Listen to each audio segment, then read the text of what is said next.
ಈ ಒಂದು ಭಾಗವತದ ಸಾರಾಂಶ ಅಥವಾ ಅದರ ಉದ್ದೇಶ ಏನಂದರೆ, ಕಲಿಯುಗದಲ್ಲಿ ಜನಿಸಿರ್ತಕ್ಕಂತಹ ಅಥವಾ ಕಲಿಯುಗದಲ್ಲಿ ಹುಟ್ಟಿರ್ತಕ್ಕಂಥ ಪ್ರತಿಯೊಬ್ಬರು ಈ ಕಲಿಯ ಕಲ್ಮಶಗಳಿಂದ ತುಂಬಿ ಅವರು ಕೇವಲ ಪಾಪದ ಕಾರ್ಯಗಳಲ್ಲಿ ತೊಡಗಿದ್ದಾರೆ. ಕೆಲವರು ಹೇಳ್ತಾರೆ, ನಾನು ಬ್ರಾಹ್ಮಣ ಕುಟುಂಬದಲ್ಲಿ ಹುಟ್ಟಿದ್ದೀನಿ, ಹಾಗಾಗಿ ನಾನು ಬ್ರಾಹ್ಮಣ ಅಂತ. ಆದರೆ ಭಾಗವತದ ಪ್ರಕಾರ ಕಲಿಯುಗದಲ್ಲಿ ಬ್ರಾಹ್ಮಣರು ಅಂತಕ್ಕಂಥದ್ದು ಅದನ್ನು ಒಂದು ಪದ್ಧತಿಯಾಗಿ ಒಂದು ಸಂಸ್ಕಾರಗಳ ಮೂಲಕ ಬೆಳೆಸ್ಕೋಬೇಕು. ಹುಟ್ಟುವಾಗಲೇ ಯಾರೂ ಬ್ರಾಹ್ಮಣರಾಗಲ್ಲ. ಈಗ ಒಬ್ಬ ಡಾಕ್ಟರ್ ಇದ್ದಾರೆ, ಡಾಕ್ಟರ್ ಮಗ ಹುಟ್ಟಿದ ತಕ್ಷಣ ಡಾಕ್ಟರ್ ಆಗಿಬಿಡ್ತಾರಾ? ಇಲ್ಲ. ಇಂಜಿನಿಯರ್ ಮಗ ಇಂಜಿನಿಯರ್ ಆಗೋದಿಲ್ಲ. ಡಾಕ್ಟರ್ ಆಗಬೇಕಂದ್ರೆ ಆ ಒಬ್ಬ ಮಗು ಸ್ಕೂಲಿಗೆ ಹೋಗಿ ಕಾಲೇಜ್ಗೆ ಹೋಗಿ ಸ್ಟಡಿ ಮಾಡಿ ಸರ್ಟಿಫಿಕೇಟ್ ತೊಗೋಬೇಕಾಗತ್ತೆ. ಹಾಗೆಯೇ ಬ್ರಾಹ್ಮಣ ಕುಟುಂಬದಲ್ಲಿ ಹುಟ್ಟಿದ ತಕ್ಷಣ ಅವನು ಬ್ರಾಹ್ಮಣ ಆಗಲ್ಲ. ಬ್ರಾಹ್ಮಣರು ಅನ್ಸ್ಕೋಬೇಕಂದ್ರೆ ಅವನು ಬ್ರಹ್ಮನ್ ಅಂತಕ್ಕಂತಹ ಒಂದು ಜ್ಞಾನವನ್ನು ಪಡೀಬೇಕು. ಹಾಗಾಗಿ ಕಲಿಯುಗದಲ್ಲಿ ಹುಟ್ಟತಕ್ಕಂಥ ಪ್ರತಿಯೊಬ್ಬರು ಶಾಸ್ತ್ರಗಳ ಪ್ರಕಾರ ಜನ್ಮನ ಜಾಯತೆ ಕ್ಷೂದ್ರ, ಹುಟ್ಟಬೇಕಾದ್ರೆ ನಾವೆಲ್ಲರೂ ಕ್ಷೂದ್ರರಾಗಿರ್ತೀವಿ. ಸಂಸ್ಕಾರದ ಭವೇ ದ್ವಿಜಾಹ, ಯಾರು ಸಂಸ್ಕಾರಗಳನ್ನ ಬೆಳೆಸ್ಕೊಳ್ತಾರೆ ಅವರು ದ್ವಿಜ ಆಗ್ತಾರೆ. ಅಂದರೆ ಎರಡನೇ ಜನ್ಮ, ಆಧ್ಯಾತ್ಮಿಕ ಜೀವನದಲ್ಲಿ ಮತ್ತೊಂದು ಹುಟ್ಟು. ವೇದ ಪಾಠ ಭವೇದ್ ವಿಪ್ರೋ, ಅವರು ವೇದ ಮತ್ತು ಪಾಠಗಳನ್ನ ಓದಬೇಕು. ಕೊನೆಗೆ ಬ್ರಹ್ಮನ್ ಜಾನಾತೀತಿ ಬ್ರಾಹ್ಮಣ, ಕೊನೆಗೆ ಯಾರು ಬ್ರಹ್ಮನ್ ಅನ್ನು ಅರ್ಥ ಮಾಡ್ಕೊಳ್ತಾರೆ, ತಿಳ್ಕೊಳ್ತಾರೆ, ಅವರು ಮಾತ್ರ ಬ್ರಾಹ್ಮಣರಾಗ್ಲಿಕ್ಕೆ ಸಾಧ್ಯ. ಹಾಗೆಯೇ ಇಲ್ಲಿ ಶುಕ ಮುನಿಗಳು ಭಾಗವತವನ್ನು ಎಲ್ರಿಗೂ ಹೇಳಬೇಕಾದ್ರೆ ಅಲ್ಲಿ ಯಾರ್ದು ನೀನು ಯಾವ ಜಾತಿ ಯಾವ ಪಂಗಡ ಅಂತ ಕೇಳಿಲ್ಲ. ಅವರು ಯಾರಿಗೆ ಈ ಒಂದು ವಿಷಯದ ಬಗ್ಗೆ ಆಸಕ್ತಿ ಇದೆ ಅವರೆಲ್ಲರೂ ಬಂದು ಕುಂತ್ಕೊಳ್ಳಿ. ಅಲ್ಲಿ ಕುಂತಿರ್ತಕ್ಕಂಥ ಒಬ್ಬ ವ್ಯಕ್ತಿ, ಅವರ ಹೆಸರು ಸೂತ ಗೋಸ್ವಾಮಿ.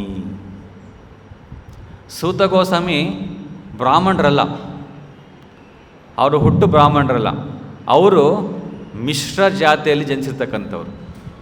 ಅಂದರೆ ಇಲ್ಲಿ ಹೇಳಿದ್ದಾರೆ ಭಾಗವತದಲ್ಲಿ ವಿಲೋಮ ಜಾತ. ವಿಲೋಮ ಅಂದರೆ ಕೆಳಮಟ್ಟದ ಅಥವಾ ಮಿಶ್ರ ಜಾತಿ ಅಂತ. ಈಗ ಒಬ್ಬ ತಂದೆ ಕೆಳಜಾತಿಯವನಾಗಿ ತಾಯಿ ಮೇಲ್ಜಾತಿಯಲ್ಲಿದ್ದು ಅವರಿಗೆ ಹುಟ್ಟತಕ್ಕಂಥ ಮಗು ಮಿಶ್ರ ಜಾತಿ, ಅದನ್ನು ವಿಲೋಮ ಜಾತ ಅಂತ ಕರೀತಾರೆ. ಆ ಒಂದು ವಿಲೋಮ ಜಾತಿ ಹುಟ್ಟಿರ್ತಕ್ಕಂಥ ಸೂತ ಗೋಸ್ವಾಮಿ ಅವರಿಗೆ ಯಾವುದೇ ಒಂದು ಬ್ರಾಹ್ಮಣ ಕ್ವಾಲಿಫಿಕೇಷನ್ ಇರೋದಿಲ್ಲ. ಆದರೆ ಅವರು ಈ ಸುಖಮುನಿಗಳ ಮೂಲಕ ಕೇಳಿರ್ತಕ್ಕಂಥ ಭಾಗವತ ಹಾಗೂ ಎಷ್ಟೊಂದು ಋಷಿಮುನಿಗಳು ಅವರು ಆಧ್ಯಾತ್ಮಿಕ ಜೀವನದಲ್ಲಿ ತುಂಬ ಬೆಳೆದಿರ್ತಕ್ಕಂಥ ವ್ಯಕ್ತಿಗಳವರು, ಅಂಥವರ ಒಂದು ಸಂಘ ಮಾಡಿ ಇವರು ಸಹ ಏನಾದರೂ ಆ ಒಂದು ಬ್ರಾಹ್ಮಣನ ಕ್ವಾಲಿಫಿಕೇಷನ್ನ ಗಿಟ್ಟಿಸ್ಕೊಂಡ್ರು. ಹೇಗೆ ಒಂದು ಕಬ್ಬಿಣದ ತುಂಡಿರುತ್ತೆ, ಅದನ್ನು ಬೆಂಕಿಯಲ್ಲಿಟ್ಟು ಅದನ್ನು ಸುಟ್ಟರೆ ಏನಾಗುತ್ತೆ, ಆ ಕಬ್ಬಿಣ ಆ ಬೆಂಕಿಯ ಎಲ್ಲ ಒಂದು ಅಂಶವನ್ನು ಹೀರಿಕೊಂಡು ಆ ಕಬ್ಬಿಣ ಸಹ ಏನಾಗುತ್ತೆ, ಬೆಂಕಿ ಆಗುತ್ತೆ ಅಲ್ವಾ? ಹೇಗೆ ಸಾಧ್ಯ?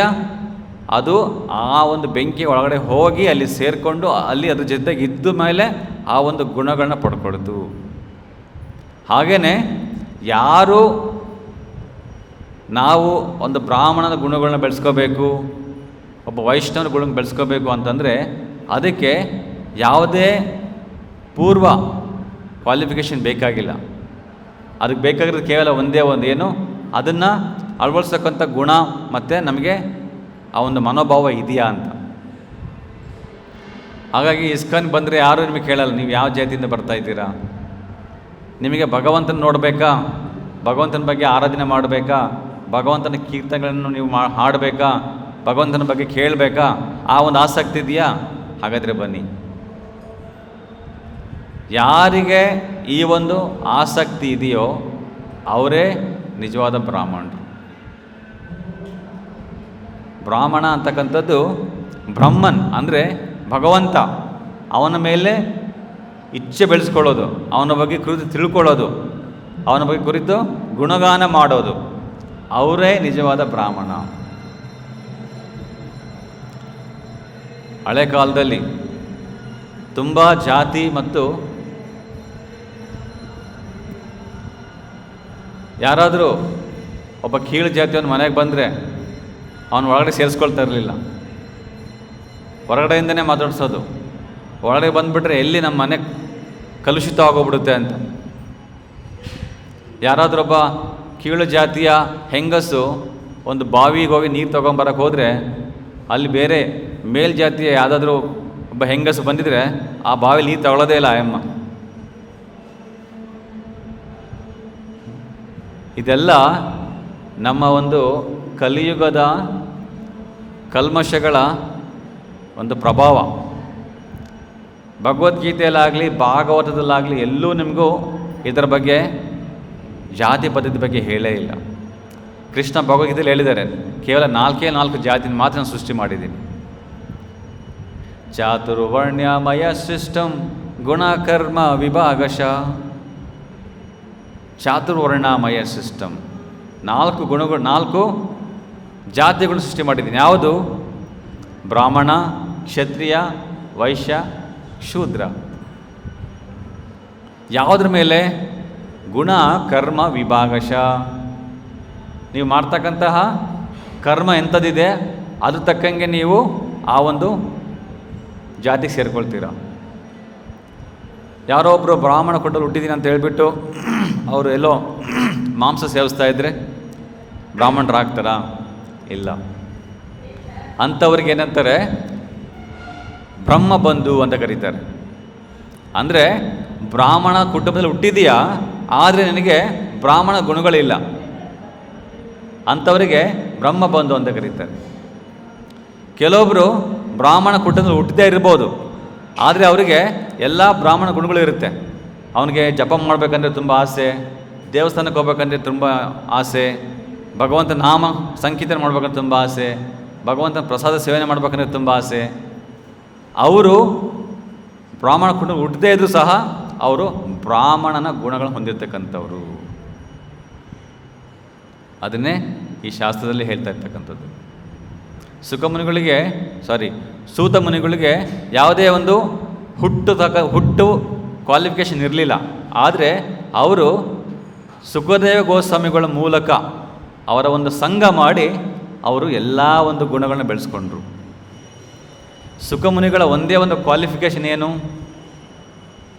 ಅವರು ಸುಮ್ಮನೆ ಕುಂತು ಹಿಂಗೆ ಕ್ಲಾಸಲ್ಲಿ ಸ್ಪಷ್ಟವಾಗಿ ಸುಖಮುನಿಗಳು ಹೇಳಿದ್ದನ್ನು ಕೇಳಿದರು, ಅದೇ ಕ್ವಾಲಿಫಿಕೇಷನ್. ಅದಕ್ಕೆ ಸೂತ ಮುನಿಗಳಿಗೆ ಇನ್ನೊಂದು ಹೆಸರು ಉಗ್ರಶ್ರವ ಅಂತ. ಶ್ರವ ಅಂದರೆ ಶ್ರವಣಂ, ಕೇಳೋದು. ಉಗ್ರ ಅಂದರೆ ತೀವ್ರವಾಗಿ. ಅವರು ಎಷ್ಟು ತೀವ್ರವಾಗಿ ಕೇಳ್ಕೊತಿದ್ರು ಅಂದರೆ ಅವರ ಒಂದು ಮನಸ್ಸು ಮತ್ತು ಅವರೆಲ್ಲ ಒಂದು ಫೋಕಸ್ ಸುಖದೇವಗೋಸ್ಕರ ಹೇಳ್ತಕ್ಕಂಥ ಒಂದು ಪ್ರತಿಯೊಂದು ಮಾತಿನ ಮೇಲೆ ಇತ್ತು. ಹಾಗಾಗಿ ಅವರಿಗೆ ಇನ್ನೊಂದು ಹೆಸರು ಉಗ್ರಶ್ರವ ಅಂತ. ಸೊ ಆ ಒಂದು ಗುಣಗಳು ಬೆಳೆಸ್ಕೊಂಡು ಅವರಿಗೆ ಈ ಒಂದು ಮಟ್ಟಕ್ಕೆ ಬಂದಿರತಕ್ಕಂಥವ್ರು. ಯಾರು ತಮ್ಮ ಜೀವನದಲ್ಲಿ ಬದಲಾವಣೆ ಬೆಳೆಸ್ಕೋಬೇಕೋ ಅಂಥವರು ಭಾಗವತಂ ಇಲ್ಲ ಭಾಗವತ ಅಂದರೆ ಒಬ್ಬ ಭಾಗವತವನ್ನು ತಿಳ್ಕೊಂಡು ಅದರ ಮಾರ್ಗದಲ್ಲಿ ನಡೀತಕ್ಕಂಥ ಒಬ್ಬ ವ್ಯಕ್ತಿಯ ಸಂಘ ಬೆಳೆಸ್ಕೋಬೇಕು. ಆಗ ನಮ್ಮ ಜೀವನದಲ್ಲಿ ಮಾರ್ಪಾಟು ಬರುತ್ತೆ.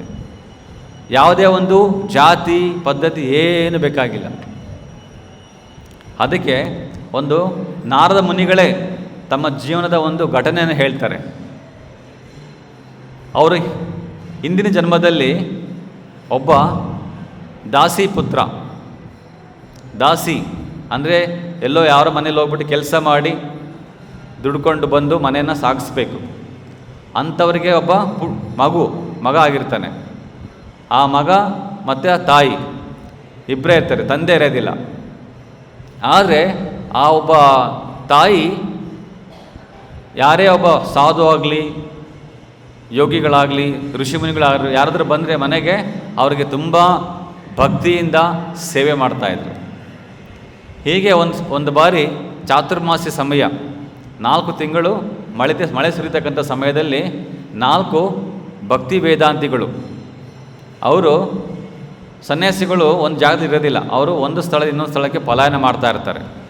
ಯಾಕೆಂದರೆ ಅವ್ರ ಉದ್ದೇಶ ಏನಂದರೆ ಎಲ್ಲ ಕಡೆ ಹೋಗಿ ಭಗವಂತನ ಒಂದು ಭಕ್ತಿಯ ಕುರಿತು, ಕೃಷ್ಣ ಪ್ರಜ್ಞೆ ಕುರಿತು ಅವರು ಸಂಚಲನೆ ಮಾಡಬೇಕಂತ ಹೋಗ್ತಾ ಇರ್ತಾರೆ. ಆದರೆ ಚಾತುರ್ಮಾಸ ಅಂತಕ್ಕಂಥ 4 ತಿಂಗಳ ಸಮಯದಲ್ಲಿ ಮಳೆ ಬರ್ತಾ ಇರುತ್ತೆ, ಅವಾಗ ಹೋಗೋಕ್ಕಾಗಲ್ಲ ಎಲ್ಲೂ. ಅವಾಗೇನು ಮಾಡ್ತಾರೆ, ಯಾವುದಾದ್ರೂ ಒಂದು ಮನೆಯಲ್ಲಿ ಇಲ್ಲ ಒಂದು ದೇವಸ್ಥಾನದಲ್ಲಿ ಇಲ್ಲಾಂದರೆ ಯಾವುದಾದ್ರೂ ಒಂದು ಆಶ್ರಮದಲ್ಲಿ ತಂಗ್ತಾರೆ 4 ತಿಂಗಳು. ಆ ಸಮಯದಲ್ಲಿ ಆ 4 ಭಕ್ತಿ ವೇದಾಂತಿಗಳು ಇವರ ಮನೆಗೆ ಬರ್ತಾರೆ, ಆ ಒಂದು ದಾಸಿಯ ಮನೆ. ಆಗ ಅವರು ಪ್ರತಿದಿನ ಈ ಒಂದು 4 ಭಕ್ತಿ ವೇದಾಂತಗಳಿಗೆ ಸೇವೆ ಮಾಡ್ತಾ ಅವರಿಗೆ ಅಡುಗೆ ಮಾಡಿ ಊಟ ಮಾಡಿಸ್ತಾ ಇರ್ತಾರೆ. ಹೀಗೆ 4 ತಿಂಗಳು ನಡೆಯುತ್ತೆ. ಪ್ರತಿದಿನ ಅವರಿಗೆ ಸೇವೆ ಮಾಡಿ ಆ ಒಂದು ಬಾಲಕ, ಆ ಒಬ್ಬ ದಾಸಿಯ ಪುತ್ರ ಹುಡುಗ ಅವರನ್ನು ಸೇವೆ ಮಾಡಿ ಅವರ ಬಗ್ಗೆ ತುಂಬ ಗುಣಗಾನ, ಅವರ ಮೇಲೆ ಏನು ಭಕ್ತಿಯನ್ನು ಬೆಳೆಸ್ಕೊಳ್ತಾರೆ.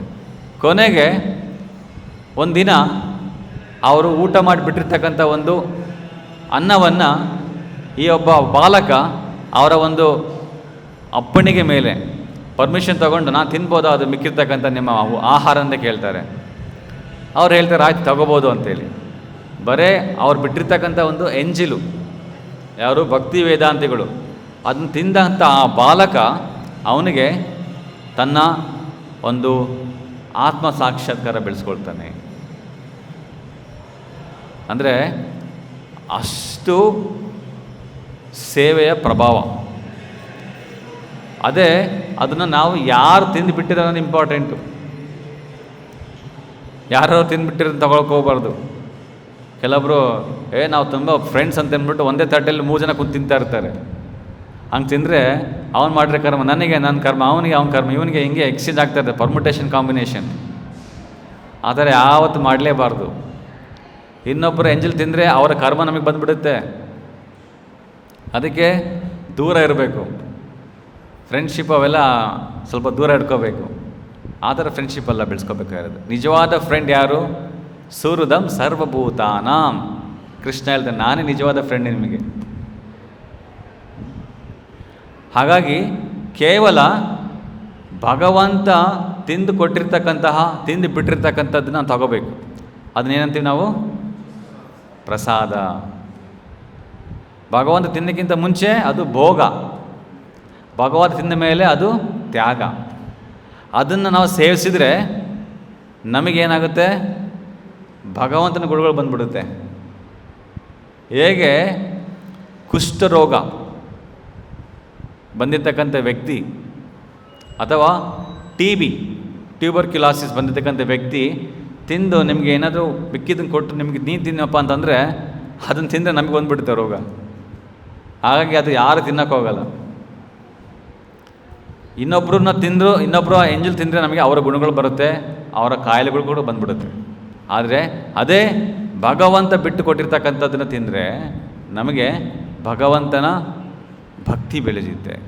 ಅದೇ ಆಗಿತ್ತು ಈ ಒಬ್ಬ ಬಾಲಕ ಆ ಒಂದು ಭಗವಂತನ ಸೇವೆ ಮಾಡ್ತಕ್ಕಂತಹ ಭಕ್ತಿ ವೇದಾಂತಿಗಳ ಒಂದು ಅನ್ನವನ್ನು ತಿಂದು ಆ ಬಾಲಕನು ಭಕ್ತಿಯಲ್ಲಿ ಬೆಳೆಸ್ಕೊಳ್ತಾನೆ. ಕೊನೆಗೆ ಆ ಬಾಲಕನೇ ಮುಂದಿನ ಜನ್ಮದಲ್ಲಿ ನಾರದ ಮುನಿಗಳಾಗ್ತಾರೆ.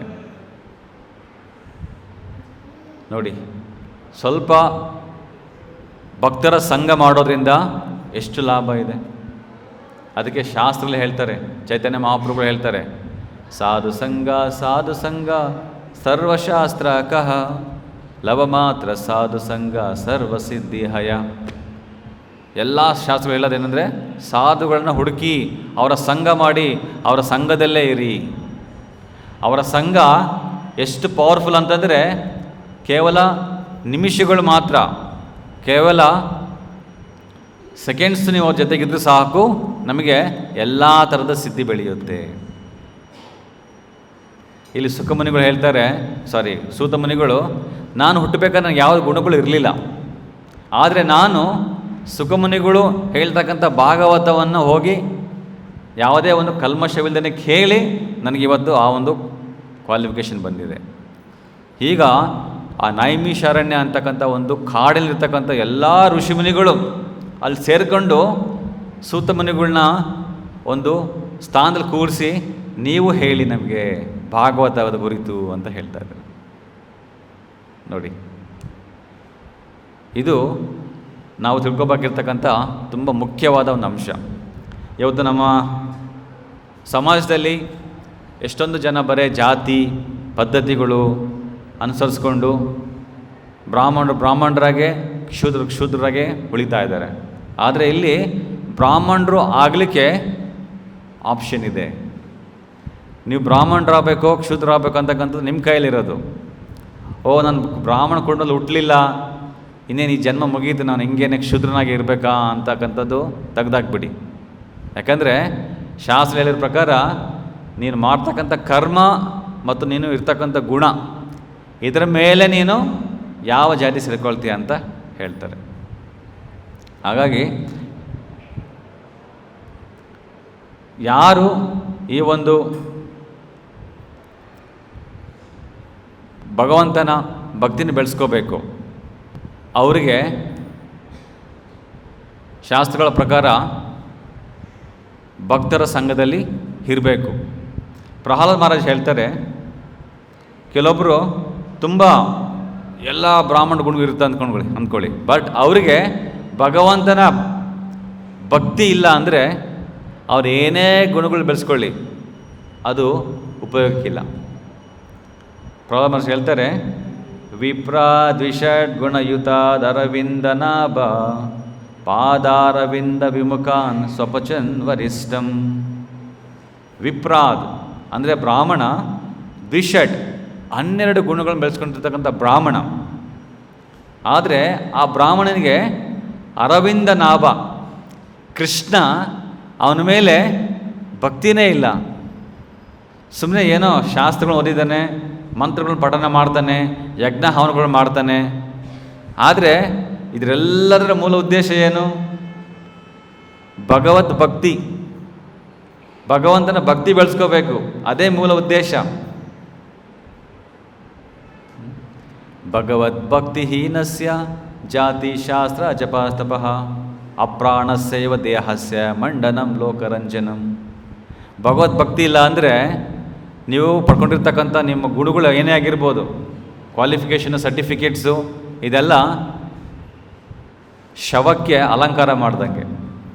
ಅಪ್ರಾಣಸ್ಯ ದೇಹಸ್ಯ ಮಂಡನಂ ಲೋಕರಂಜನಂ. ನೀವು ಶವಕ್ಕೆ ಅಲಂಕಾರ ಮಾಡಿದರೆ ಅದಕ್ಕೇನು ಉಪಯೋಗ ಇದೆಯಾ? ಮೇಕಪ್ ಮಾಡಿ, ಸರ ಏನಾದ್ರು ಹಾಕಿ, ಏನು ಅರ್ಥ ಆಗಲ್ಲ ಅದಕ್ಕೆ. ಹಾಗೆಯೇ ಭಗವಂತನ ಭಕ್ತಿ ಇಲ್ಲದೆ ನಾವು ಏನೇನೋ ಗುಣಗಳನ್ನ ಬೆಳೆಸ್ಕೊಂಡ್ರೆ ಅದಕ್ಕೆ ವ್ಯಾಲ್ಯೂನೇ ಇಲ್ಲ. ಅದು ಹೇಳ್ತಾರೆ. ಆದರೆ ಅದೇ ಯಾರು ಸ್ವಪಚಂ ಅಂದರೆ ಶ್ವಾನ ಅಂದರೆ ನಾಯಿ. ನಾಯಿಯ ಮಾಂಸ ತಿಂತಕ್ಕಂಥ ಒಂದು ಕುಟುಂಬದಲ್ಲಿ ಹುಟ್ಟಿರ್ತಕ್ಕಂಥ ಒಬ್ಬ ವ್ಯಕ್ತಿ, ಅವನು ಏನು ಮೊನ್ನೆ ತದರ್ಪಿತ ಮನಸ್ಸನ್ನ ಭಗವಂತನ ಸೇವೆಯಲ್ಲಿ ಕೊಟ್ಟಿರ್ಬೋದು. ವಚನ, ಅವನ ಮಾತುಗಳು ಭಗವಂತನ ಗುಣಗಾನಕ್ಕೆ ಹೋಗಿರ್ಬೋದು. ಈರ್ಹತೆ, ಅವನ ಎಲ್ಲ ಕಾರ್ಯಗಳು ಭಗವಂತನ ಸೇವೆಯಲ್ಲಿರ್ಬೋದು. ಅರ್ಥ, ಅವನಿರ್ತಕ್ಕಂಥ ಎಲ್ಲ ಸಂಪತ್ತು ಭಗವಂತನ ಸೇವೆ ಕೊಡ್ಬೋದು. ಆ ಪ್ರಾಣ ತನ್ನ ಜೀವನವನ್ನೇ ಭಗವಂತನ ಸೇವೆಗೆ ಮುಡುಪಾಗಿಟ್ಟಿರ್ತಕ್ಕಂಥ ವ್ಯಕ್ತಿ ಯಾರು? ಒಂದು ನಾಯಿ ತಿಂತಕ್ಕಂಥ ಜಾತಿಲಿ ಹುಟ್ಟಿರ್ತಕ್ಕಂಥವ್ನು, ಅವನಿಗೆ ಚಂಡಾಳ ಅಂತ ಕರೀತಾರೆ. ಅವನು ಈ ಒಂದು ಸೇವೆಯಲ್ಲಿ ಬೆಳೆಸ್ಕೊಂಡ್ರೆ ತಾನೊಬ್ಬನೇ ಅಲ್ಲ, ಇಡೀ ಕುಟುಂಬವನ್ನೇ ಮುಕ್ತಿಗೊಳಿಸ್ಬೋದಂತೆ. ಅದೇ ದ್ವಿಷಡ್ ಅರವಿಂದ ನಾಭ ವಿಮುಖಾತ್, ಯಾರು ಈ ಬ್ರಾಹ್ಮಣ 12 ಗುಣ ಬೆಳೆಸ್ಕೊಂಡು ಆದರೆ ಭಗವಂತನ ಭಕ್ತಿ ಇಲ್ವೋ, ತನ್ನ ಕುಟುಂಬನ ಬಿಟ್ಬಿಡಿ, ತನ್ನ ಸ್ವಂತಹ ಮುಕ್ತಿನ ಪಡ್ಕೊಳ್ಳೋಕ್ಕಾಗಲ್ಲ ಅಂತ ಹೇಳಿದ್ದಾರೆ ಶಾಸ್ತ್ರದಲ್ಲಿ ನೋಡಿ. ಹಾಗಾಗಿ ಶಾಸ್ತ್ರಗಳ ಪ್ರಕಾರ ಭಗವಂತನ ಭಕ್ತಿ ಅಂತಕ್ಕಂಥದ್ದು ಅಷ್ಟು ಪ್ರಮುಖ. ಆ ಭಕ್ತಿನ ಬೆಳೆಸ್ಕೋಬೇಕಾಗಿರೋದು, ಆ ಭಕ್ತಿ ಬೆಳೆಯೋದು ಕೇವಲ ಭಕ್ತರ ಸಂಘದಲ್ಲಿದ್ದಾಗ ಮಾತ್ರನೇ. ಸಂಘ ಸಂಜಾಯತೆ ಕಾಮ. ನಾವು ಯಾರ ಜೊತೆ ಇರ್ತೀವೋ ಅವರ ಒಂದು ಗುಣಗಳು, ಅವರ ಒಂದು ಹವ್ಯಾಸಗಳು ನಮಗೆ ಬರುತ್ತೆ. ಹಾಗಾಗಿ ನಾವು ಯಾವಾಗಲೂ ಸದ್ಗುಣಗಳನ್ನ ಬೆಳೆಸ್ಕೋಬೇಕಂದ್ರೆ ಸಜ್ಜನರ ಸಂಘದಲ್ಲಿರಬೇಕು. ಸಜ್ಜನರ ಸಂಘ ಹೆಜ್ಜೇನು ಸವಿದಂತೆ. ಯಾವಾಗಲೂ ಸಜ್ಜನ ಸಂಘದಲ್ಲೇ ಇರಬೇಕು. ಅಟ್ಲೀಸ್ಟ್ ನೀವಾದರೂ ವಾರಕ್ಕೊಂದು ಸಲ ಬರ್ತಿದ್ದೀರ ದೇವಸ್ಥಾನಕ್ಕೆ ಬಂದು ಇಲ್ಲಿರ್ತಕ್ಕಂಥ ಭಕ್ತರ ಸಂಘ ಮಾಡಿ, ಕೀರ್ತನೆ ಮಾಡಿ, ಭಗವಂತನ ಗುಣಗಾನ ಮಾಡಿ, ಒಂದು ರೌಂಡ್ ಜಪ ಮಾಡಿ, ಪ್ರಸಾದ ಮಾಡಿ ಹೋಗ್ತೀರಾ, ಆಯಿತಾ? ಅದನ್ನೇ ನೀವು ತೀವ್ರವಾಗಿ ಮಾಡಿದ್ರೆ ಏನಾಗುತ್ತೆ, ನಾವು ಹೆಚ್ಚು ಭಗವಂತನ ಒಂದು ಭಕ್ತಿನೇ ಬೆಳೆಸ್ಕೋಬೋದು. ನಾವು ಎಷ್ಟು ಭಗವಂತನಿಗೆ ನಮ್ಮ ಸಮಯವನ್ನು ಡೆಡಿಕೇಟ್ ಮಾಡ್ತೀವೋ ಅಷ್ಟು ಭಗವಂತ ಸಮಯ ನಮಗೂ ಡೆಡಿಕೇಟ್ ಮಾಡ್ತಾರೆ. ನೀವು ಬರೇ 5 ನಿಮಿಷ ಭಗವಂತ ಅಂತ ನಿಂದರೆ ಭಗವಂತ ಕೂಡ ನಿಮ್ಗೆ 5 ನಿಮಿಷ ಕೊಡ್ತಾನೆ ಅಷ್ಟೇ. ಅದೇ ಭಗವಂತನಿಗೆ ನೀವು 1 ಗಂಟೆ ಕೊಟ್ಟರೆ ಭಗವಂತ 1 ಗಂಟೆ ಕೊಡ್ತಾನೆ. ಅದೇ ಭಗವಂತನಿಗೆ ನೀವು ಜೀವನ ಪೂರ್ತಿ ತ್ಯಾಗ ಮಾಡಿದ್ರೆ ಭಗವಂತ ಸದಾ ನಿಮ್ಮ ಬಳಿಗೆ ಇರ್ತಾನೆ. ಏ ಯಥಾ ಮಾಂ ಪ್ರಪದ್ಯಂತೆ ತಾಂ ಸದೈವ ಭಜಾಮ್ಯಹಂ.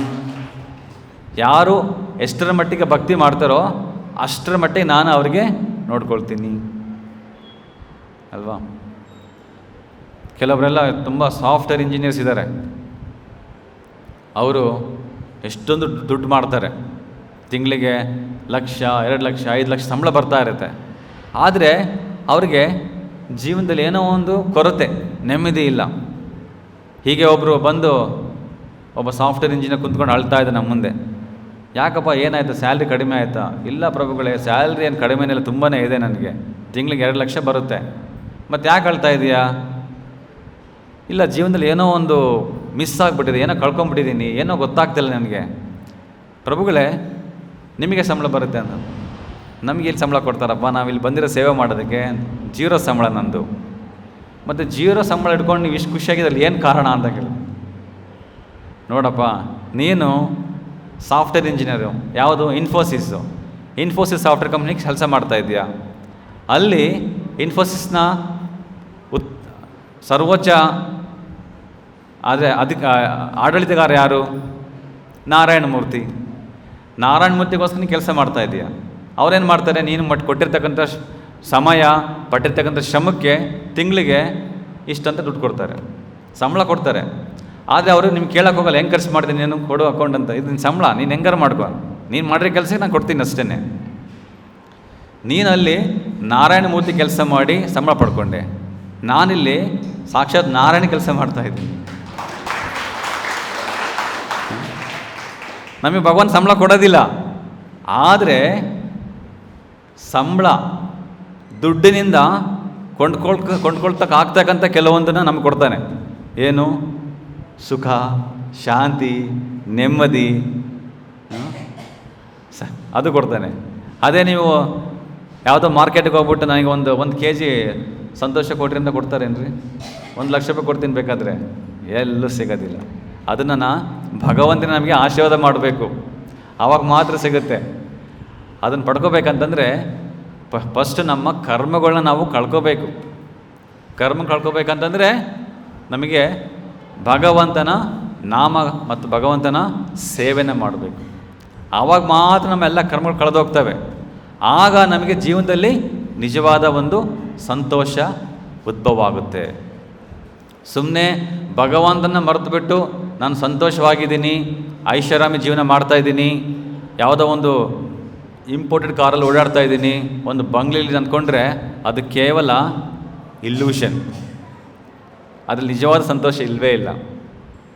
ನಿಜವಾದ ಸಂತೋಷ ನಿಮ್ಗೆ ಬೇಕಂತಂದರೆ ಕೇವಲ ಭಗವಂತ ಮತ್ತು ಭಕ್ತಿಯಲ್ಲಿ ಕಾಣ್ಬೋದು ಹೊರತು ಬೇರೆ ಎಲ್ಲೂ ನಿಮಗೆ ಸಿಗೋದಿಲ್ಲ. ಹಾಗಾಗಿ ಯಾರು ಭಕ್ತಿಯನ್ನು ಬೆಳೆಸ್ಕೊಂಡಿದ್ದಾರೆ ಅವರೇ ನಿಜವಾದ ಶ್ರೀಮಂತರು.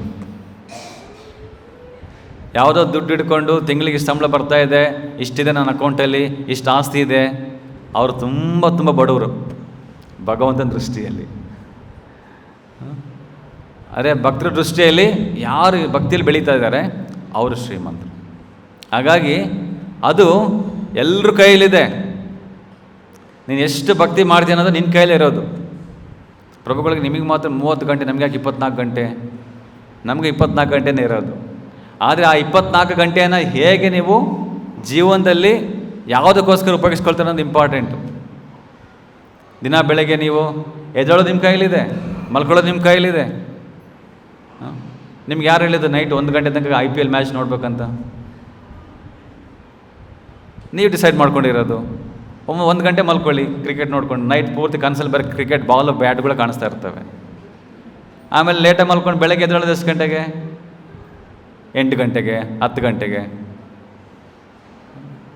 ಸೊ ಆ ಥರ ಎದ್ದರೆ, ಆ ಥರ ಮಲ್ಕೊಂಡ್ರೆ ಇದು ಯಾರು ಮಾಡಿದ್ದು? ನೀವು ಮಾಡ್ಕೊಂಡಿರ್ತಕ್ಕಂಥದ್ದು.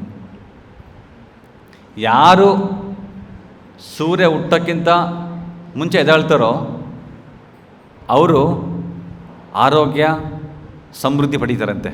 ಶಾಸ್ತ್ರ ಹೇಳಿದ್ದಾರೆ, early to bed early to rise makes man healthy wealthy wise. ಯಾರು ಬೇಗ ಮಲ್ಕೊಂಡು ಯಾರು ಬೇಗ ಎದ್ದೇಳ್ತಾರೋ ಅವರು ಆರೋಗ್ಯವಾಗಿರ್ತಾರೆ, ಸಂಪತ್ತು ಭರಿತರಾಗ್ತಾರಂತೆ, ಮತ್ತು ಬುದ್ಧಿವಂತರು ಆಗ್ತಾರೆ. ಸೊ ಯಾರಿಗೆ ಬುದ್ಧಿವಂತರಾಗಬೇಕೋ ಬೆಳಗ್ಗೆ ಬೇಗ ಎದ್ದೇಳಬೇಕು. ಅದೇ ಯಾರು ಸೂರ್ಯ ಹುಟ್ಟಿದ ನಂತರ ಎದ್ದೇಳ್ತಾರೆ ಅಂಥವರಿಗೆ ಆಯುಷ್ ಕಡಿಮೆ ಆಗುತ್ತೆ. ಸೂರ್ಯ ಬಂದ ತಕ್ಷಣ ನೋಡ್ತಾನೆ ಯಾರ್ಯಾರು ಮಲ್ಕೊಂಡಿದ್ದಾರೆ ಅಂತ. ಮಲ್ಕೊಂಡಿರ್ತಕ್ಕಂಥ ವ್ಯಕ್ತಿನ ಹಂಗೆ ಹೇಳ್ಕೊಂಡು ಹೋಗ್ತಾರೆ ಅವನ ವಯಸ್ಸನ್ನ. ಶಾಸ್ತ್ರ ಹೇಳಿದ್ದಾರೆ. ಅದು ಯಾರು ಎದ್ದು ಆಗಲೇ ಭಗವಂತನ ಭಕ್ತಿ ಇರ್ತಾರೆ ಅಂಥವ್ರಿಗೆ ಏನು ಮಾಡಲ್ಲ ಸೂರ್ಯ ಭಗವಾನ್. ಸೊ ಇದು ಶಾಸ್ತ್ರ ಕೊಟ್ಟಿರ್ತಕ್ಕಂಥ ಸಂದೇಶ. ಹಾಗಾಗಿ ಭಕ್ತಿನ, ಭಗವಂತನ ಸೇವೆಯನ್ನು ಬೆಳಗ್ಗೆನೇ ಮಾಡಬೇಕು. ಆ ಒಂದು ಬ್ರಹ್ಮ ಮುಹೂರ್ತ ಅಂತಕ್ಕಂಥ ಒಂದು ಸಮಯ, ಸೂರ್ಯ ಹುಟ್ಟೋಕ್ಕಿಂತ 1.5 ಗಂಟೆ, ಅದು ತುಂಬ ತುಂಬ ಮುಖ್ಯವಾಗಿದ್ದು. ನಾವೀಗ ಬ್ರಹ್ಮೋತ್ಸವ ಮಾಡ್ತಾಯಿದ್ದೀವಿ. ಉತ್ಸವಗಳಲ್ಲೇ ಶ್ರೇಷ್ಠವಾದದ್ದು ಬ್ರಹ್ಮೋತ್ಸವ. ಹಾಗೆ ಮುಹೂರ್ತಗಳಲ್ಲಿ ಶ್ರೇಷ್ಠವಾದದ್ದು ಬ್ರಹ್ಮ ಮುಹೂರ್ತ. ಬ್ರಹ್ಮ ಮುಹೂರ್ತ ಅಂದರೆ 1.5 ಗಂಟೆ ಸೂರ್ಯ ಹುಟ್ಟೋಕ್ಕಿಂತ ಮುಂಚೆ. ಆ ಸಮಯದಲ್ಲಿ ನಾವು ಎಚ್ಚರವಾಗಿರಬೇಕು, ಎದ್ದಿರಬೇಕು. ಆಯಿತು ಪ್ರಭುಗಳೇ ಕರೆಕ್ಟಾಗಿ ಹೇಳಿದ್ರಲ್ವ ಅಂತೇಳಿ ಬೆಳಗ್ಗೆ ಎದ್ಬಿಟ್ಟು ಆ ಟೈಮಲ್ಲಿ ಮತ್ತೆ ಕ್ರಿಕೆಟ್ ನೋಡೋಕೆ ಹೋಗ್ಬಿಟ್ಟು ನಾವು ಮಾಡ್ತಕ್ಕಂಥ ಕಾರ್ಯಗಳು ಕೂಡ ಶುದ್ಧವಾಗಿರಬೇಕು. ಆ ಒಂದು ಬ್ರಹ್ಮ ಮುಹೂರ್ತದಲ್ಲಿ ಬ್ರಹ್ಮನ್ ಭಗವಂತನ ಭಕ್ತಿ ಸೇವೆಯಲ್ಲಿ ತೊಡ್ಕೊಂಡಿರಬೇಕು.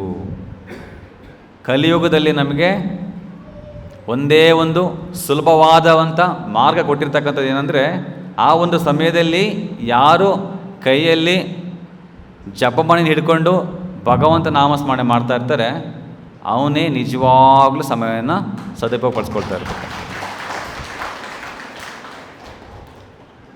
ಸೊ ಈ ಒಂದು ಬ್ರಹ್ಮ ಮುಹೂರ್ತವನ್ನು ಭಗವಂತನ ಸೇವೆಗೋಸ್ಕರ, ಭಗವಂತ ನಾಮಸ್ಮರಣೆಗೋಸ್ಕರ ಅದನ್ನು ಉಪಯೋಗಿಸ್ಕೋಬೇಕು. ಸೊ ಹಾಗಾಗಿ ಈ ಥರ ನಾವು ಮಾಡೋದ್ರಿಂದ ಏನಾಗುತ್ತೆ, ನಮ್ಮ ವಿಲೋಮ ಜಾತಿ, ನಾವು ಯಾವುದೇ ಜಾತಿ ಹುಟ್ಟಿರ್ಬೋದು. ಶಾಸ್ತ್ರಗಳು ಹೇಳೋ ಪ್ರಕಾರ ಕಲೋಕ್ ಶೂದ್ರ ಸಂಭವ, ಕಲಿಯುಗದಲ್ಲಿ ಎಲ್ರಿಗೂ ಶೂದ್ರರೇ, ಯಾರು ಬ್ರಾಹ್ಮಣರಿಲ್ಲ. ನೀವು ಬ್ರಾಹ್ಮಣರು ಆಗ್ಬೇಕಂತಂದರೆ ಈ ಬ್ರಹ್ಮ ಮುಹೂರ್ತದಲ್ಲಿ ಬ್ರಹ್ಮನ್ನ ಸ್ಮರಣೆ ಮಾಡಬೇಕು. ಅದು ನಿಜವಾದ ಬ್ರಾಹ್ಮಣನ ಗುಣಗಳು.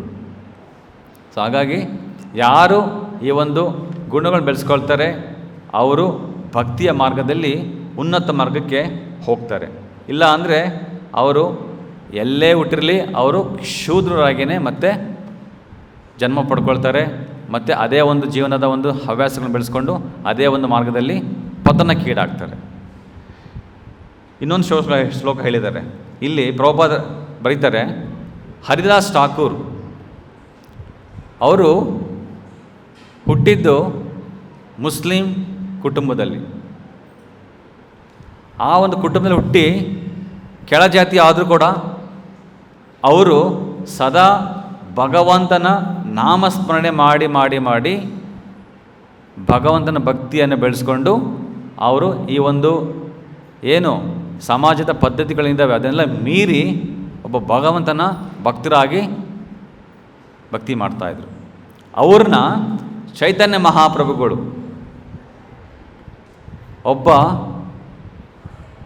ಅವ್ರನ್ನ ನಾಮಾಚಾರ್ಯರನ್ನಾಗಿ ನೇಮಕ ಮಾಡ್ತಾರೆ. ನೋಡಿ, ನಾಮಾಚಾರ್ಯ ಅಂದರೆ ನಾಮಗಳಿಗೆ ಆಚಾರ್ಯ, ಅದು ಹರಿದಾಸ್ ಠಾಕೂರು.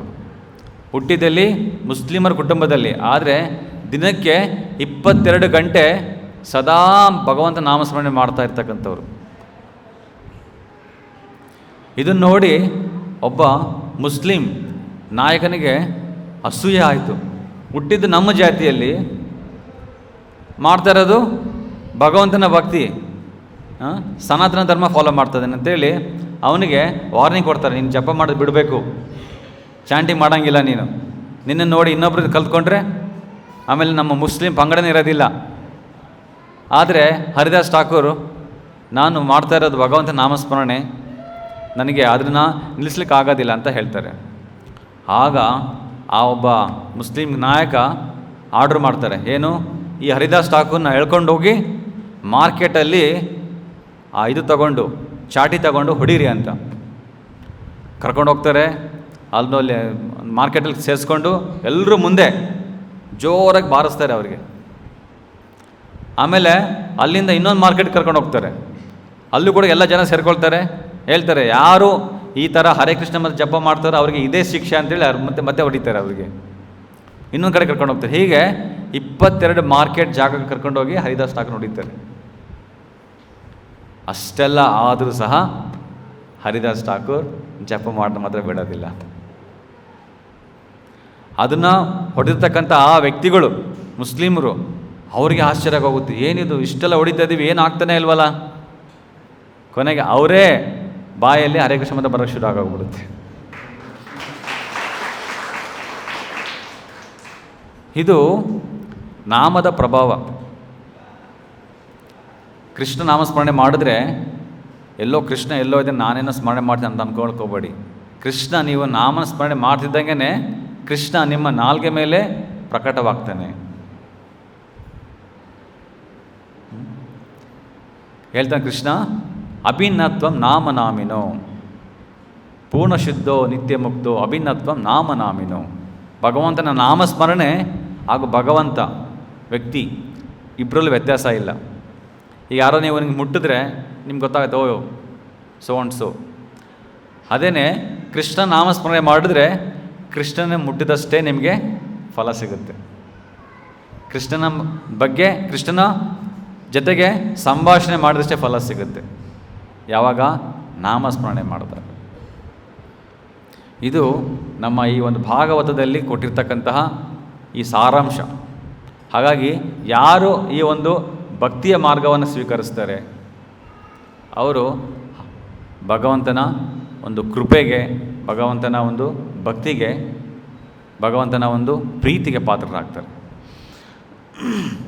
ಪ್ರಭುಪಾದರು ಮತ್ತೆ ಬರೀತಾರೆ ಇಲ್ಲಿ, ಈ ಒಂದು ಕಲಿಯುಗದಲ್ಲಿ ದ್ವಿಜ ಬಂಧುಗಳು ಜಾಸ್ತಿ ಆಗೋಗ್ಬಿಟ್ಟಿದ್ದಾರೆ. ದ್ವಿಜ ಬಂಧು ಅಂದರೆ ಹುಟ್ಟಬೇಕಾದ್ರೆ ಬ್ರಾಹ್ಮಣರಾಗಿರ್ತಾರೆ, ಆದರೆ ಅವರ ಕಾರ್ಯಗಳು, ಅವರ ಚಟುವಟಿಕೆಗಳು ಎಲ್ಲ ಶೂದ್ರರು ಮಾಡೋ ಥರ ಕುಡಿಯೋದು, ಜೂಜಾಡೋದು, ಮಾಂಸ ತಿನ್ನೋದು, ವೇಷವಾಟಿಕೆ ಮಾಡೋದು, ಇದೆಲ್ಲ ಮಾಡಿ ನಾನು ಬ್ರಾಹ್ಮಣ ಅಂತ ಅಂದ್ಕೊಳ್ಳೋದು ಅವರಿಗೆ ಬ್ರಹ್ಮ ಬಂಧು ಅಂತ ಕರೀತಾರೆ. ಕೇವಲ ನಿನ್ನ ಜಾತಿ ಹುಟ್ಟಬೇಕಾದ್ರೆ ಬ್ರಾಹ್ಮಣ ಹೊರತು ನಿನ್ನ ಕಾರ್ಯಗಳು ಬ್ರಾಹ್ಮಣ ಅಲ್ಲ. ಹೀಗಾಗಿ ಏನಾಗಿದೆ, ಇವತ್ತಿನ ಒಂದು ಪದ್ಧತಿಗಳೆಲ್ಲ ಏರುಪೇರಾಗೋಗ್ಬಿಟ್ಟಿದ್ದಾವೆ. ಆದರೆ ಚೈತನ್ಯ ಮಹಾಪ್ರಭುಗಳು ಸನಾತನ ಧರ್ಮವನ್ನು ಮತ್ತೆ ಸ್ಥಾಪನೆ ಮಾಡಿದ್ರು. ಹೇಗೆ? ಯಾರು ಈ ಒಂದು ಬ್ರಹ್ಮನ್ ಭಗವಂತನ ಮೇಲೆ ಭಕ್ತಿ ಬೆಳೆಸ್ಕೊಳ್ತಾರೆ ಅವರೇ ನಿಜವಾದ ಬ್ರಾಹ್ಮಣರು. ಅದನ್ನು ಮತ್ತೆ ಪುನರುಜ್ಜೀವನ ಮಾಡಿಸಿದ್ದು ಚೈತನ್ಯ ಮಹಾಪ್ರಭುಗಳು. ಯಾವುದ್ರ ಮೂಲಕ? ಹರಿದಾಸ್ ಠಾಕೂರರ ಮೂಲಕ. ಇದು ಕೇವಲ ಚೈತನ್ಯ ಮಹಾಪ್ರಭುಗಳು ಇಲ್ಲ ಹರಿದಾಸ್ ಠಾಕೂರರಿಗೆ ಸೀಮಿತವಾಗಿದ್ದಲ್ಲ. ಚೈತನ್ಯ ಮಹಾಪ್ರಭು ಹೇಳ್ತಾರೆ, ಏನು, ಪ್ರತಿಯೊಬ್ಬರು ಈ ಒಂದು ಭಾರತ ಭೂಮಿಯಲ್ಲಿ ಹುಟ್ಟಿರ್ತಕ್ಕಂತಹ ವ್ಯಕ್ತಿ ಅವರು ಈ ಒಂದು ಕಾರ್ಯನ ಮಾಡಬೇಕು. ಭಗವಂತನ ಭಕ್ತಿ ಮತ್ತು ಭಗವಂತನ ಪ್ರಚಾರವನ್ನು ಮಾಡಬೇಕು, ಭಗವದ್ಗೀತೆಯನ್ನು ಪ್ರಚಾರ ಮಾಡಬೇಕು. ಭಾರತ ಭೂಮಿಲೆ ಹೈಲ ಜನ್ಮ ಹೋಲೆ ಯಾರ್, ಜನ್ಮ ಸಾರ್ಥಕ ಕರೆ ಕರೋ ಪರೋಪಕಾರ. ಮಹಾಪ್ರಭು ಹೇಳ್ತಾರೆ, ಯಾರು ಈ ಭಾರತ ಭೂಮಿಯಲ್ಲಿ ಹುಟ್ಟಿದ್ದಾರೆ ಅವರು ತಮ್ಮ ಜೀವನವನ್ನು ಸಾರ್ಥಕ ಮಾಡ್ಕೋಬೇಕು. ಆಚಾರ ಅಂದರೆ ನಿಮ್ಮ ನಡತೆ, ಅದನ್ನು ಏನು ಭಗವಂತನ ಭಕ್ತಿಯಲ್ಲಿ ಬೆಳೆಸ್ಕೋಬೇಕು. ಬೆಳೆಸ್ಕೊಂಡ ಮೇಲೆ ನಾವು ಅದನ್ನು ಇನ್ನೊಬ್ಬರಿಗೆ ಪ್ರಚಾರ ಮಾಡಬೇಕು. ಆಚಾರ್ ದೆನ್ ಪ್ರಚಾರ. ಆವಾಗೇನಾಗುತ್ತೆ, ನಿಮಗೆ ಕೇಳ್ತಕ್ಕಂಥ ವ್ಯಕ್ತಿ ಅವರಿಗೆ ಆ ಮಾರ್ಪಾಟು ಬರುತ್ತೆ, ಇಂಪ್ಯಾಕ್ಟ್ ಆಗುತ್ತೆ. ನಾನೇ ಆಚಾರ ಮಾಡ್ತಾ ಇಲ್ಲ, ಸುಮ್ಮನೆ ತೋರಿಸ್ಲಿಕ್ಕೋಸ್ಕರ ತೋರಿಕೆಗೋಸ್ಕರ ಇನ್ನೊಬ್ಬರಿಗೆ ಹೇಳಿದ್ರೆ ಅದು ಕೇವಲ ಆಡಂಬರ ಅಷ್ಟೇ, ಅವ್ರಿಗೆ ಏನು ವ್ಯತ್ಯಾಸ ಬರಲ್ಲ. ಅದು ಕೇವಲ ಅಪ್ರಾಣಸ್ಯ ದೇಹಸ್ಯ ಮಂಡಲಂ ಲೋಕರಂಜನಂ, ಡೆಡ್ ಬಾಡಿಗೆ ಅಲಂಕಾರ ಮಾಡ್ದಂಗೆ, ಏನು ಉಪಯೋಗವಿಲ್ಲ. ಹಾಗಾಗಿ ಪ್ರಭುಪಾದ ಹೇಳ್ತಾರೆ, ಯಾರು ಈ ಒಂದು ಭಾರತ ಭೂಮಿಯಲ್ಲಿ ಹುಟ್ಟಿದ್ದಾರೆ ಎಲ್ಲರೂ ಕರ್ತವ್ಯ ಏನಂದರೆ ಈ ಒಂದು ಸನಾತನ ಧರ್ಮವನ್ನು ಫಾಲೋ ಮಾಡಿ ಅದನ್ನು ಬೆಳೆಸ್ಕೊಂಡು ತಮ್ಮ ಜೀವನದಲ್ಲಿ ರೂಪಿಸ್ಕೊಂಡು ಇನ್ನೊಬ್ಬರಿಗೆ ಹೇಳಬೇಕು, ಇನ್ನೊಬ್ಬರಿಗೆ ಅದ್ರ ಬಗ್ಗೆ ತಿಳಿಸ್ಬೇಕು. ಚೈತನ್ಯ ಮಹಾಪ್ರಭು ಹೇಳಿದ್ದೇನು, ಯಾರಿದೇಕೋ ತಾರಕಹೋ ಕೃಷ್ಣ ಉಪದೇಶ್. ನೀವು ಯಾರನ್ನೇ ಮೀಟ್ ಮಾಡಿ ಅವರಿಗೆ ಕೃಷ್ಣನ ಉಪದೇಶದ ಕುರಿತು ಹೇಳಬೇಕು. ಈ ಒಂದು ಸಂದೇಶವನ್ನು ಪ್ರಭುಪಾದರು ತಮ್ಮ ಇಳಿ ವಯಸ್ಸಲ್ಲಿ 70ನೇ ವಯಸ್ಸಲ್ಲಿ ಯಾರು ಭಾರತೀಯರು ಯಾರು ಇದನ್ನ ಸೀರಿಯಸ್ ತಗೊಳ್ತಾ ಇಲ್ಲ, ಮಾಡ್ತಾ ಇಲ್ಲ ಅಂತೇಳಿ ತಾವೇ ಈ ಒಂದು ಮಿಷನ್ ತಗೊಂಡು ಪಾಶ್ಚಾತ್ಯ ದೇಶಗಳಿಗೆ ಹೋಗ್ತಾರೆ. ಅಲ್ಲಿ ಹೋಗಿ ಅಲ್ಲಿರ್ತಕ್ಕಂತಹ ಎಲ್ಲ ಮ್ಲೆಚ್ಚಾಸು, ಆಮೇಲೆ ಎಲ್ಲ ಕ್ಷೂದ್ರರು, ಆ ಥರದ ಒಂದು ಕೆಟಗಲಿರ್ತಕ್ಕಂಥ ವ್ಯಕ್ತಿಗಳನ್ನ ಪ್ರಭುಪಾದ ಕರೆಸ್ಬಿಟ್ಟು ಕೂಡಿಸ್ಕೊಂಡು ನಾಮಜಪ ಮಾಡಿಸಿ, ಪ್ರಸಾದ ತಿನ್ನಿಸಿ, ಸಂಕೀರ್ತನ ಮಾಡಿಸಿ, ಭಗವದ್ಗೀತೆನ ಓದಿಸಿ ಭಕ್ತರು ಮಾಡಿದ್ರು. ಇದು ಯಾವಾಗ ನಾವು ಶುದ್ಧ ಭಕ್ತರ ಸಂಘ ಮಾಡ್ತೀವೋ ಆಗ ನಮ್ಮ ಜೀವನದಲ್ಲಿ ಆ ಮಾರ್ಪಾಟು ಬರುತ್ತೆ ರೀ. ಆ ಮಾರ್ಪಾಟು ಬೇಕಂದರೆ ನಾವು ಸದಾ ಭಕ್ತರ ಸಂಘ ಮಾಡಬೇಕು, ಶುದ್ಧ ಭಕ್ತರ ಸಂಘ ಮಾಡಬೇಕು. ಹೀಗೆ ಒಮ್ಮೆ ಪ್ರಭುಪಾದರು ಲಂಡನ್ಗೆ ಹೋಗ್ತಾರೆ. ಆಗ ಅಲ್ಲಿರ್ತಕ್ಕಂಥ ರಿಪೋರ್ಟರ್ಸ್ ಎಲ್ಲ ಬಂದು ಕೇಳ್ತಾರೆ, ಸ್ವಾಮೀಜಿ ಲಂಡನ್ಗೆ ಯಾಕೆ ಬಂದಿದ್ದೀರಾ, ಏನು ಕೆಲಸ ನಿಮಗೆ ಇಲ್ಲಿ ಅಂತ. ಪ್ರಭುಪಾದರು ಹೇಳ್ತಾರೆ, ನೀವು ಬ್ರಿಟಿಷರು ನಮ್ಮನ್ನು ಗುಲಾಮರಾಗಿ ಮಾಡಿ ನಮ್ಮನ್ನು ಆಳಿದ್ರಿ, 200 ವರ್ಷಗಳ ಕಾಲ ಆಳಿ ನಮ್ಮಲ್ಲಿರ್ತಕ್ಕಂಥ ಎಲ್ಲ ಸಂಪತ್ತನ್ನು ದೋಚಿಕೊಂಡು ಬಂದ್ರಿ. ಆದರೆ ನೀವು ಮೂರ್ಖರು. ಯಾಕೆ? ನಿಜವಾದ ಸಂಪತ್ತು ನೀವು ತೊಗೊಂಬರೋಕ್ಕಾಗಲಿಲ್ಲ. ನಿಮಗೆ ನಿಜವಾದ ಸಂಪತ್ತು ಏನಂದರೆ ಈ ಭಗವದ್ಗೀತೆ. ನೀವು ಅದನ್ನು ಮರ್ತು ಬಂದುಬಿಟ್ರಿ. ಹಾಗಾಗಿ ನಾನು ಇವತ್ತು ಹೋಮ್ ಡೆಲಿವರಿ ಮಾಡೋಕ್ಕೆ ಬಂದಿದ್ದೀನಿ. ಇದನ್ನು ಯಾರು ಸ್ವೀಕರಿಸ್ತಾರೆ ಅದೇ ನಿಜವಾದ ಸಂಪತ್ತು. ನೋಡಿ ಪ್ರಭುಪಾದರು ಎಷ್ಟು ಚೆನ್ನಾಗಿ ಅವ್ರಿಗೆ ತಿಳುವಳಿಕೆ ಮಾಡಿಕೊಟ್ರು. ಪ್ರಭುಪಾದರು ಫಾಲೋ ಮಾಡಿದ್ದು ಚೈತನ್ಯ ಮಹಾಪ್ರಭು ಹೇಳಿರ್ತಕ್ಕಂಥ ಪ್ರತಿಯೊಂದು ವಾಕ್ಯವನ್ನು, ಯಾರಿದೇಕೋ ತಾರೇಕೋ ಕೃಷ್ಣ ಉಪದೇಶ್. ಯಾರು ಅದನ್ನು ತಿಳ್ಕೊಂಡು ಫಾಲೋ ಮಾಡ್ತಾರೆ ಅವರು ನಿಜವಾದ ವೈಷ್ಣವ, ನಿಜವಾದ ಬ್ರಾಹ್ಮಣ. ಸೊ ನಾವು ಬ್ರಾಹ್ಮಣರು ಆಗಬೇಕಂತಂದರೆ ಯಾವುದೋ ಬ್ರಾಹ್ಮಣ ಜಾತಿಯಲ್ಲಿ ಹುಟ್ಟಬೇಕಾಗಿರ್ತಕ್ಕಂಥದ್ದಿಲ್ಲ, ಆದರೆ ಬ್ರಾಹ್ಮಣನ ಗುಣಗಳನ್ನು ಬೆಳೆಸ್ಕೋಬೇಕು. ಪಠಣ ಪಾಠಣ ಯಜನ ಯಾಜನ ಧ್ಯಾನ ಪ್ರತಿಜ್ಞಾ. ಯಾರು ಶಾಸ್ತ್ರಗಳನ್ನ ಓದ್ತಾರೆ, ಇನ್ನೊಬ್ರಿಗೆ ಹೇಳ್ಕೊಡ್ತಾರೆ, ಯಾರು ಯಜ್ಞ ಹಾವಗಳನ್ನು ಮಾಡ್ತಾರೆ, ಮತ್ತು ದಾನಗಳನ್ನ ಮಾಡ್ತಾರೆ, ಮತ್ತು ದಾನ ಸ್ವೀಕರಿಸ್ತಾರೆ, ಇವೆಲ್ಲ ಬ್ರಾಹ್ಮಣನ ಗುಣಗಳು. ಸೊ ಇದನ್ನ ಆಲ್ರೆಡಿ ಯಾರಾದರೂ ಮಾಡ್ತಾಯಿದ್ರೆ ಅವರು ಆ ಒಂದು ಪಂಗಡಕ್ಕೆ ಸೇರ್ತಕ್ಕಂಥವ್ರು, ಆ ಒಂದು ಜಾತಿ ಸೇರ್ಕೊಂಡಿರ್ತಕ್ಕಂಥವ್ರು ಅಂತಕ್ಕಂಥದ್ದು ಈ ಸೂತ ಮುನಿಗಳು ಇಲ್ಲಿ ಹೇಳ್ತಾ ಇದ್ದಾರೆ. ದ್ಯಾಟ್ ನಮ್ಮ ಜೀವನ ಪಾವನವಾಯಿತು.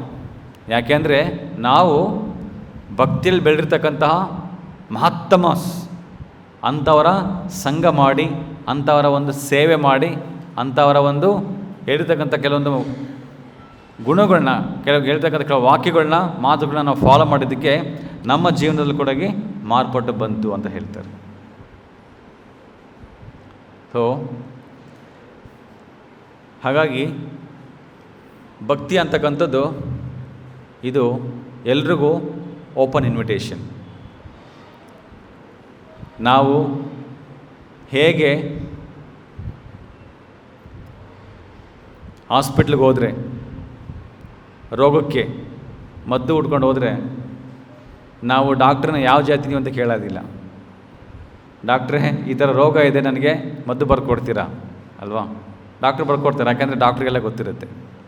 ಹಾಗೆಯೇ ಯಾರು ಆ ಕ್ವಾಲಿಫಿಕೇಷನ್ ಪಡ್ಕೊಂಡಿರ್ತಾರೆ, ಭಗವತ್ ಭಕ್ತಿ ಆಗಿರ್ಬೋದು, ಭಗವಂತನ ಬಗ್ಗೆ ತಿಳ್ಕೊಂಡಿರ್ಬೋದು, ಭಾಗವತ ತಿಳ್ಕೊಂಡಿರ್ಬೋದು, ಅಂಥವ್ರ ಬಗ್ಗೆ ಹೋಗಿ ನಾವು ಅವ್ರಿಗೆ ಕೇಳೋದ್ರ ಮೂಲಕ ಅವ್ರು ಕೊಡ್ತಕ್ಕಂಥ ಕೆಲವು ಉಪದೇಶಗಳನ್ನ ಫಾಲೋ ಮಾಡಿದ್ರೆ ನಮ್ಮಲ್ಲಿರ್ತಕ್ಕಂತಹ ಹೃದ್ರೋಗ, ಅಂದರೆ ಹೃದಯಕ್ಕೆ ಒಂದು ರೋಗ ಇದೆ, ಏನು ಅಲ್ಲಿ ಕೆಲವೊಂದು ವೈರಸ್ಗಳಿದೆ ಒಳಗಡೆ. ಆ ವೈರಸ್ ನಮ್ಮ ರೋಗವನ್ನು ವೃದ್ಧಿಸ್ತಾ ಇದೆ. ಕಾಮ, ಕ್ರೋಧ, ಲೋಭ, ಮೋಹ, ಮದ, ಮತ್ಸರ ಅಂತಕ್ಕಂಥ 6 ವೈರಸ್ಗಳು ನಮ್ಮನ್ನು ಸದಾ ಕಾಡ್ತಾ ಇದ್ದಾವೆ. ಆ ಹೃದ್ರೋಗಕ್ಕೆ ಮದ್ದು, ಔಷಧಿ ಏನಂದರೆ ಹರಿನಾಮ ಸಂಕೀರ್ತನ, ಭಗವಂತನ ನಾಮಸ್ಮರಣೆ. ನಿಮ್ಮ ಕೈ ಮೇಲೆ ಎಲ್ಲಾದರೂ ಗಾಯ ಆಗಿದ್ದರೆ ಅದನ್ನು ಹೋಗ್ಬಿಟ್ಟು ಅಲ್ಲೇನಾದರೂ ಬ್ಯಾಂಡೇಜ್ ಹಾಕ್ಬಿಟ್ಟು ಅದಕ್ಕೆ ಮುಲಾಮ್ ಹಾಕ್ಬಿಟ್ಟು ಕಳಿಸ್ತಾರೆ. ಹೃದಯದಲ್ಲಿ ನಿಮಗೆ ರೋಗ ಆಗಿದ್ರೆ ಏನು ಮಾಡ್ತೀರಾ? ಏನಾರ ಕಳಿಸ್ಬೇಕಲ್ಲ ಹೃದಯಕ್ಕೆ. ಹೃದಯಕ್ಕೆ ಕೇವಲ ಹೋಗೋದು ಹೃತ್ಕರ್ಣ, ಅಂದರೆ ಕರ್ಣ ಅಂದರೆ ಕಿವಿಗಳ ಮೂಲಕ ಹರಿನಾಮ ಸಂಕೀರ್ತನ ಯಾರು ಕೇಳಿ, ಭಗವಂತ ನಾಮಸ್ಮರಣೆ ಕೇಳಿ ಅದನ್ನು ಹೃದಯ ಕಳಿಸ್ತಾರೆ, ಆಗ ಅಲ್ಲಿ ಟ್ರೀಟ್ಮೆಂಟ್ ಶುರು ಆಗುತ್ತೆ. ಅವಾಗೇನಾಗುತ್ತೆ, ಅಲ್ಲಿರ್ತಕ್ಕಂಥ ರೋಗ ನಾಶವಾಗಿ ಭಗವಂತನ ಭಕ್ತಿ ಸೃಷ್ಟಿಸುತ್ತೆ. ಯಾರು ಪ್ರತಿದಿನ ಭಗವದ್ಗೀತೆ ಮತ್ತು ಭಾಗವತನ ಓದ್ತಾರೆ ಮನೆಯಲ್ಲಿ, ನಾವಾಗಲೇ ಹೇಳಿದ್ವಿ ಒಂದು ಶ್ಲೋಕ, ಏನು